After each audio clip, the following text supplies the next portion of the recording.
by A. Brill, Section 30. Regard for Representability.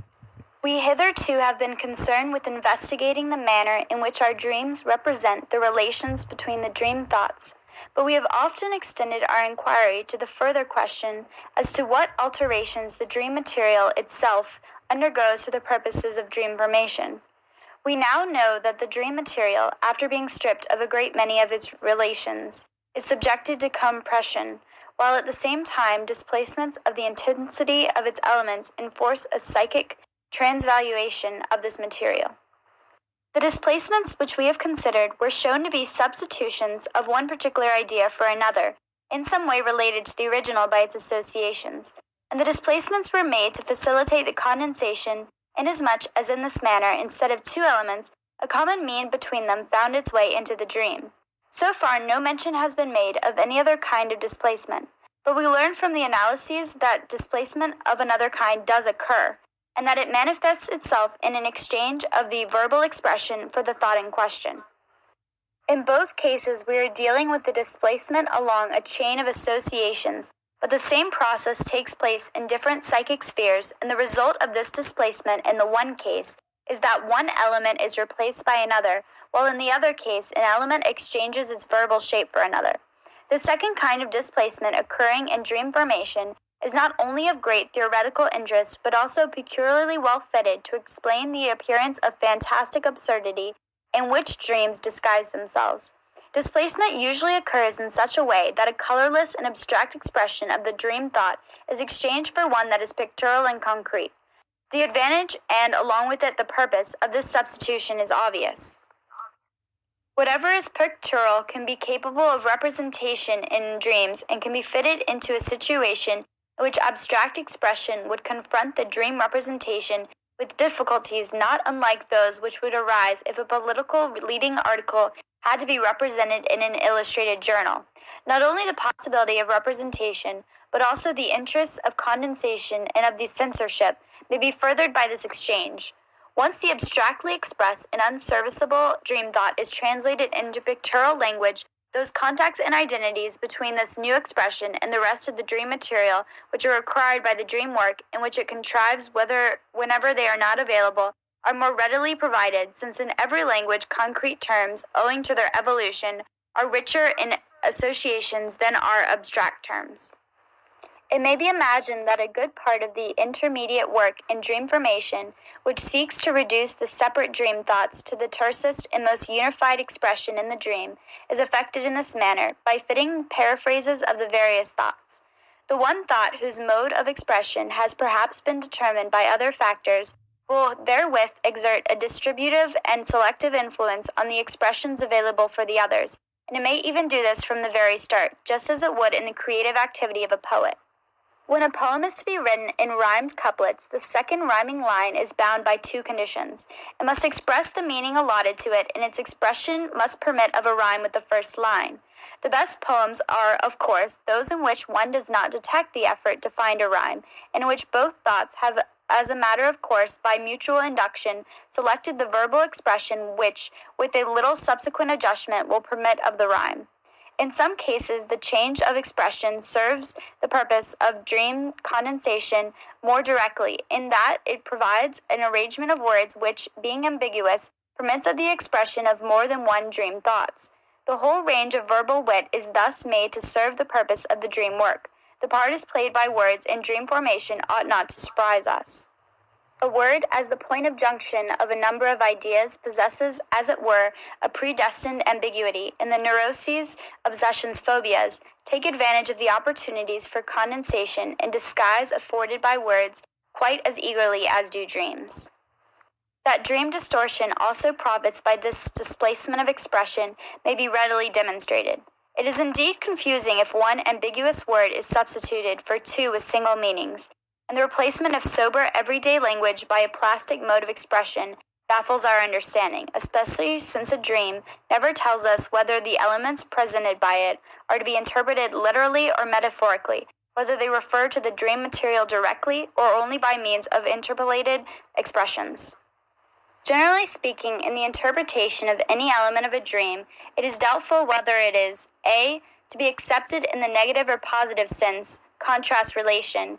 B is to be interpreted historically as a memory. C is symbolic, or whether D, its valuation is based upon its wording. In spite of this versatility, we may say that the representation effected by the dream work, which was never even intended to be understood, does not impose upon the translator any greater difficulties than those that the ancient writers of hieroglyphics imposed upon their readers. I have already given several examples of dream representations which are held together only by ambiguity of expression. Her mouth opens without difficulty in the dream of Irma's infection. I cannot go yet after all in the last dream related, etc. I shall now cite a dream in the analysis of which plastic representation of the abstract thought plays a greater part.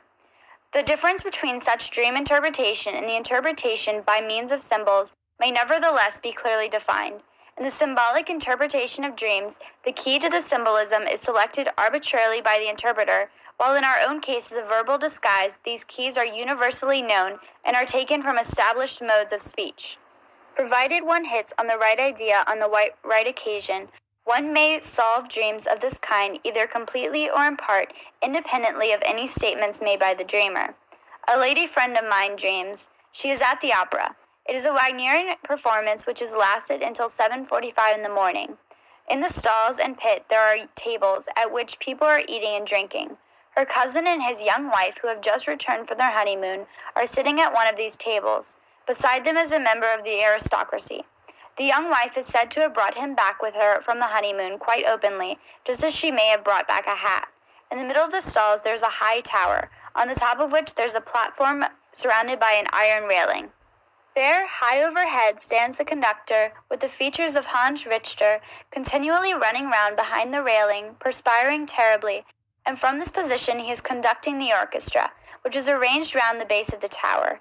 She herself is sitting in a box with a friend of her own sex, known to me. Her younger sister tries to hand her up from the stalls a large lump of coal, alleging that she has not known it would be this long, so she must by this time be miserably cold, as if the boxes ought to have been heated during the long performance. Although in other respects the dream gives a good picture of the situation, it is of course nonsensical enough. The tower in the middle of the stalls from which the conductor leads the orchestra, and above all the coal which her sister hands up to her. I purposely asked for no analysis of this dream. With some knowledge of the personal relations of the dreamer, I was able to interpret parts of it independently of her. I knew she had felt intense sympathy for a musician whose career had been prematurely brought to an end by insanity. I therefore decided to take the tower and the stalls verbally. It then emerged that the man whom she wished to see in the place of Hans Richter towered above all the other members of the orchestra. This tower must be described as a composite formation by means of apposition. By its substructure it represents the greatness of the man, but by the railing at the top behind which he runs round like a prisoner or an animal in a cage, an allusion to the name of the unfortunate man, it represents his later fate. Lunatic tower is perhaps the expression in which the two thoughts might have met. Now that we have discovered the dream's method of representation, we may try with the same key to unlock the meaning of the second apparent absurdity, that of the coal which her sister hands up to the dreamer. Coal should mean secret love. No fire, no coal so hotly glows as the secret of love which no one knows. She and her friend remain seated while her younger sister, who still has a prospect of marrying, hands her up the coal because she did not know that it would be so long. What would be so long is not told in the dream. If it were an anecdote, we should say the performance, but in the dream we may consider the sentence as it is, declare it to be ambiguous, and add before she married. The interpretation, secret love, is then confirmed by the mention of the cousin, who is sitting with his wife in the stalls, and by the open love affair attributed to the latter. The contrast between secret and open love, between the dreamer's fire and the coldness of the young wife, dominate the dream. Moreover, here, once again, there is a person in a high position as a middle term between the aristocrat and the musician who is justified in raising high hopes. In the above analysis, we have at last brought to light a third factor, whose part in the transformation of the dream thoughts into dream content is by no means trivial, namely consideration of the suitability of the dream thoughts for representation in the particular psychic material of which the dream makes use, that is, for the most part, in visual images. Among the various subordinate ideas associated with the essential dream thoughts, those will be preferred which permit use of visual representation, and the dream work does not hesitate to recast the intractable thoughts into an other verbal form, even though this is a more unusual form, provided it makes representation possible and thus puts an end to the psychological distress caused by strangulated thinking. This pouring of the thought content into another mold may at the same time serve the work of condensation and may establish relations with another thought which otherwise would not have been established.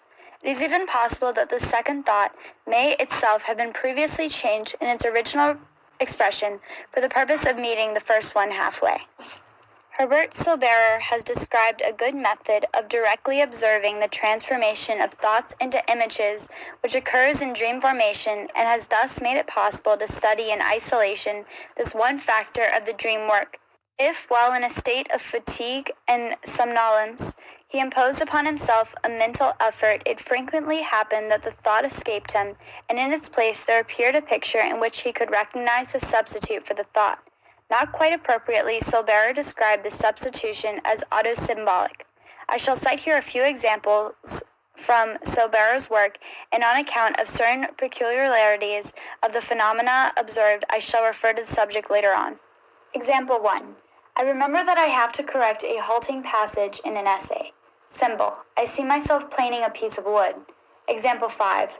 I endeavor to call to mind the aim of a certain metaphysical studies which I am proposing to undertake. This aim, I reflect, consists in working one's way through, while seeking for the basis of existence, to ever higher forms of consciousness or levels of being. Symbol. I run a long knife under a cake as though to take a slice out of it. Interpretation. My movement with the knife signifies working one's way through. The explanation of the basis of the symbolism is as follows. At table, it devolves upon me now and again to cut and distribute a cake, a business which I perform with a long, flexible knife, and which necessitates a certain amount of care. In particular, the neat extraction of the cut slices of cake presents a certain amount of difficulty. The knife must be carefully pushed under the slices in question, the slow working one's way through in order to get to the bottom. But there is yet more symbolism in the picture. The cake of the symbol was really a Dobos cake, that is, a cake in which the knife has to cut through several layers, the levels of consciousness and thought. Example 9. I lost the thread in a train of thought. I make an effort to find it again, but I have to recognize that the point of departure has completely escaped me. Symbol. Part of a form of type, the last lines of which have fallen out. In view of the part played by witticisms, puns, quotations, songs, and proverbs in the intellectual life of educated persons, it would be entirely in accordance with our expectations to find disguises of this sort used in extreme frequency in the representation of the dream thoughts. Only in the case of a few types of material has a generally valid dream symbolism established itself on the basis of generally known allusions and verbal equivalents. A good part of this symbolism, however, is common to the psychoneuroses, legends, and popular usages as well to the dreams. In fact, if we look more closely into the matter, we must recognize that in employing this type of substitution, the dream work is doing nothing at all original. For the achievement of its purpose, which in this case is representation without interference from the censorship, it simply follows the path which it finds already marked out in unconscious thinking and gives the preference to those transformations of the repressed material which are permitted to become conscious also in the form of witticisms and allusions, and with which the fantasies of neurotics are replete. Here we suddenly begin to understand the dream interpretations of Scherner, whose essential correctness I have vindicated elsewhere. The preoccupation of the imagination with one's own body is by no means peculiar to or characteristic of the dream alone. My analysis has shown me that it is constantly found in the unconscious thinking of neurotics and may be traced back to sexual curiosity, whose object in the adolescent youth or maiden is the genitals of the opposite sex or even of the same sex. But as Scherner and Volket very truly insist, the house does not constitute the only group of ideas which is employed for the symbolism of the body, either in dreams or in the unconscious fantasies of neurosis. To be sure, I know patients who have steadily adhered to an architectural symbolism for the body and genitals. Sexual interest, of course, extends far beyond the region of the external genital organs. Patients for whom posts and pillars signify legs, as in the Song of Songs, to whom every door suggests a bodily aperture, hole, and every water pipe the urinary system, and so on. But the group of ideas appertaining to plant life or to the kitchen are just as often chosen to conceal sexual images. In respect to the former everyday language, the sediment of imaginative comparisons dating from the remotest times has abundantly paved the way. The vineyard of the Lord, the seed of Adam, the garden of the maiden, and the song of songs. The ugliest as well as the most intimate details of sexual life may be thought of or dreamed of in apparently innocent allusions to culinary operations, and the symptoms of hysteria will be absolutely unintelligible if we forget that sexual symbolism may conceal itself behind the most commonplace and inconspicuous matters as its safest hiding place. That some neurotic children cannot look at blood and raw meat, that they vomit at the sight of eggs and macaroni, and that the dread of snakes, which is natural to mankind, is monstrously exaggerated in neurotics, all this has definite sexual meaning. Wherever the neurosis employs a disguise of this sort, it treads the path once trodden by the whole of humanity and the early stages of civilization, past to whose thinly veiled existence our idiomatic expressions, proverbs, superstitions, and customs testify to this day. I here insert the promised flower dream of a female patient, in which I shall print in Roman type everything which is to be sexually interpreted. This beautiful dream lost all its charm for the dreamer once it had been interpreted. A. Preliminary dream. She goes to the two maids in the kitchen and scolds them for taking so long to prepare a little bite of food. She also sees a very large number of heavy kitchen utensils in the kitchen, heaped into piles and turned upside down in order to drain. Later addition. The two maids go to fetch water and have, as it were, to climb into a river which reaches up to the house or into the courtyard. B. Main dream. She is descending from a height, 2, over curiously constructed railings, or a fence which is composed of large square, trellis-work hurdles and small square apertures. 3. It is really not adapted for climbing. She is constantly afraid that she cannot find a place for her foot, and she is glad that her dress does not get caught anywhere, and that she is able to climb it so respectably. 4. As she climbs, she is carrying a big branch in her hand. 5. Really like a tree which is so thickly studded with red flowers, a spreading branch with so many twigs. 6. With this is connected the idea of cherry blossoms, bloodin equals flowers, but they look fully opened camellias, which of course do not grow on trees. As she is descending, she first has one, then suddenly two, and then again only one. 7. When she has reached the ground, the lower flowers have already begun to fall. Now that she has reached the bottom, she sees an odd man who is combing, as she would like to put it, just such a tree, that is, with a piece of wood he is scraping thick bunches of hair from it, which hang from it like moss. Other men have chopped off such branches in a garden and have flung them into the road, where they are lying about, so that a number of people take some of them. But she asks whether this is right, whether she may take one too. 8. In the garden there stands a young man. He is a foreigner and known to her, toward whom she goes in order to ask about how it is possible to transplant such branches into her own garden. 9. He embraces her, whereupon she struggles and asks him what he is thinking of, whether it is permissible to embrace her in such a manner. He says there is nothing wrong in it, that it is permitted. 10. He then declares himself willing to go with her into the other garden, in order to show her how to put them in, and he says something to her which she does not quite understand. Besides this, I need 3 meters. Later she says square meters, or 3 fathoms of ground.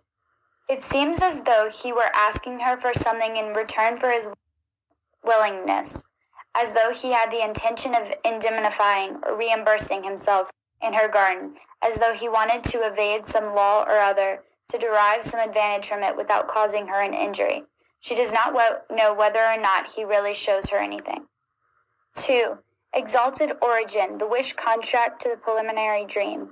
3. A composite formation which unites 2 localities, the so-called garret, German Boden equals floor, garret, of her father's house, in which she used to play with her brother, the object of her later fantasies, and the farm of a malicious uncle who used to tease her.